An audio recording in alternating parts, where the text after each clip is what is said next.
Hello everyone. This is just going to be a quick update because I really don't have time. I have to go pick up Maddie from school. It's his very first day of, well, daycare, and so I have to go and pick him up. But I wanted to make this video real quick. I've been getting emails from a few of you that were wondering how the MRI went. First off, I will say that the MRI itself, the test did not go as well as I thought it would. I thought it would be no big deal. I've had one before. But they had me fast, and by the time they had taken the chest X-ray and then the MRI, I was so my sugar was very low, and as soon as they put me in the machine, I started to throw up. So they had to take me out, and they gave me cookies and juice and stuff. And so anyway, I did do the MRI, and the next day I went to go see my oncologist. She did tell me that the MRI showed that I do have stage 1 B cervical cancer. This is good that it's stage 1. B, not so good because the size of it, it is 9 millimeters long. And they can't tell how dense it is because they're not able to cone me right now. If I wasn't pregnant, they would be able to cone it and see how deep it went, how deep it goes. But since I'm pregnant, and that can potentially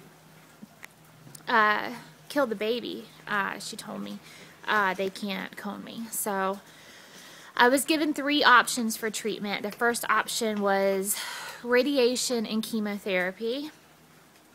And it was a lot of chemo. It was a lot of chemo. And no possibility of ever having children again. The second option was to deliver the baby at 37, 38 weeks, and right after they take her out, deliver her by cesarean, right after they take her out, they'll do a radical modified hysterectomy. And what that means is, with lymph node retrieval, I forget the exact terminology. So what they'll do is they'll take the baby, and then right after they'll take out my uterus and cervix, and but they will leave my ovaries. So I will have eggs, but I'll never be able to carry another baby. And they like to leave your ovaries when you're as young as I am, I guess because of all the hormonal things that go along with having a hysterectomy. So anyway, that was option 2. That's the option that we went with. We are still not, we're not thrilled about not ever having any more children. It definitely wasn't our plan to stop at 2. It wasn't our plan to have another one anytime soon, but there was always maybe in 5 years. We don't know where we would be in 5, 6 years, who knows. So anyway, option 3 was to do this very invasive surgery where they actually take out your cervix and they connect your uterus to your vagina, and there's all this rework, and my oncologist doesn't even do that surgery. She just said it was very risky. You are able to get pregnant if you have that surgery, but a lot of the pregnancies end in miscarriage because there's no cervix, and the uterus there's nothing to hold it there. So you actually have to have another surgery if you do get pregnant to try to actually hold the baby in. So that really wasn't, having another baby really wasn't our deciding factor on what surgery to have. It was more of what is the best thing for my family. And right now the best thing for my family is for me to nip this in the bud and try and get all the cancer out of me so I can take care of my family and take care of my children. So we went with option 2, like I said. So my next doctor's appointment is in about a week, and I'll see my oncologist, and she will, we're going to go over dates and things, so I'll know when exactly I'm having the surgery. I do know that it is, you know, it's a big deal. I'm not going to be able to see the baby right when I have her.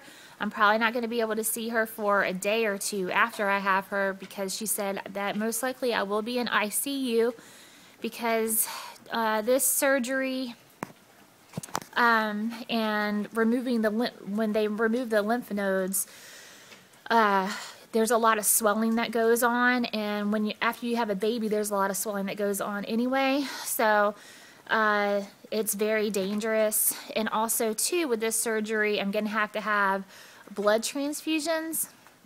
So I will be in ICU for a few days after I have the baby, so I won't get to see her. And that has been the most devastating part of this entire thing. Cancer is devastating. Cancer pregnant is terrifying, and not being able to see your baby, your last baby, this will be our last baby, and not being able to see her or hold her or nurse her or anything the first couple of days, because I'm going to be out of it, I'm going to be in ICU, is devastating to me. It's absolutely devastating. And you know, you waited this long to see your baby, and I'm not going to get to. So yes, I'm blessed that at least they're going to let her go full term, just about. Well, it is considered full term, 37, 38 weeks. But I'm completely devastated that I won't be the first one to hold her. I won't be the first anything. So that really sucks. I think during the C-section they're going to try to give me a spinal so I'm awake for like right when they take her out, and then once I see her, they're gonna knock me out and then start the surgery. We don't even know at this point if James is even gonna be allowed in the room during that point, because I know they're not gonna let him stay in there for the rest of it. Anyway, so that's what I'm dealing with. I've cried a million tears. I have not wanted to talk to people. I've wanted to talk to some people. I've wanted to cry. I've wanted to scream. I've wanted to blame God. I've wanted to thank God. I've counted my blessings. I've done everything that you think that you would do when you think that you could die. And I've, things that, I really have never taken things for granted, because I've had a very, very tough life, and I've gone through things that most people only read about. And I've been through some terrible things in my life, and I've overcome them despite my odds. So I have always been the type of person to really be grateful for everything that I have. And this past year was the best year of our lives.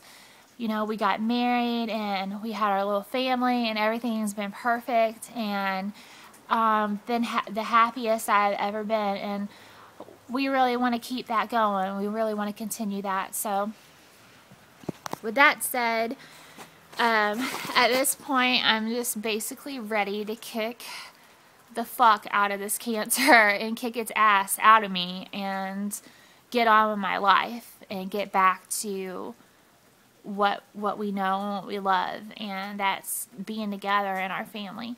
So anyway, I just wanted to update everyone on the stage, and people keep asking me if it's spread and how the MRI come out, and I really have I've needed this time to think and process everything, and I still do. I mean, there's still a ton of things that we have to do to even get ready before the baby gets here, and there's a ton of things that we got to get prepared and get ready before I have surgery.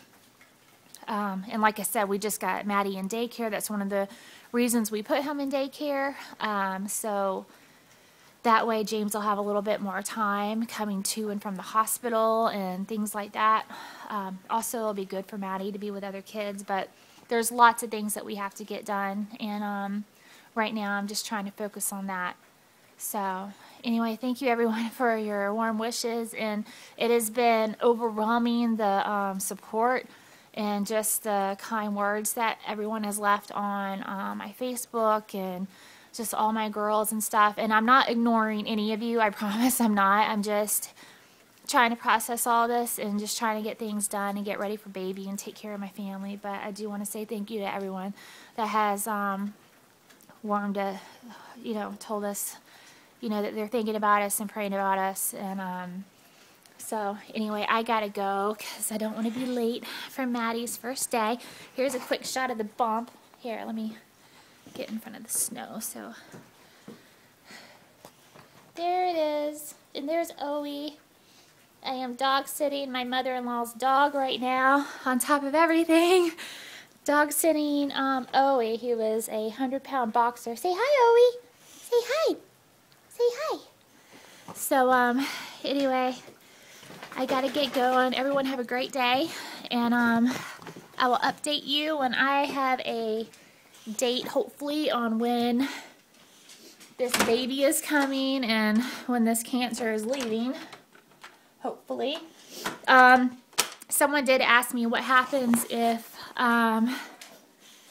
they don't get it all during surgery. What happens if the cancer comes back? And basically I'll still have to do radiation and chemo if that happens. So, oh, another thing that's not fun that I have to do is I still have to go back for another coloscopy, and I'm doing that next week, and they'll give me a coloscopy every 2 weeks until the baby comes. So that's not fun, not looking forward to it, but that's just how it is.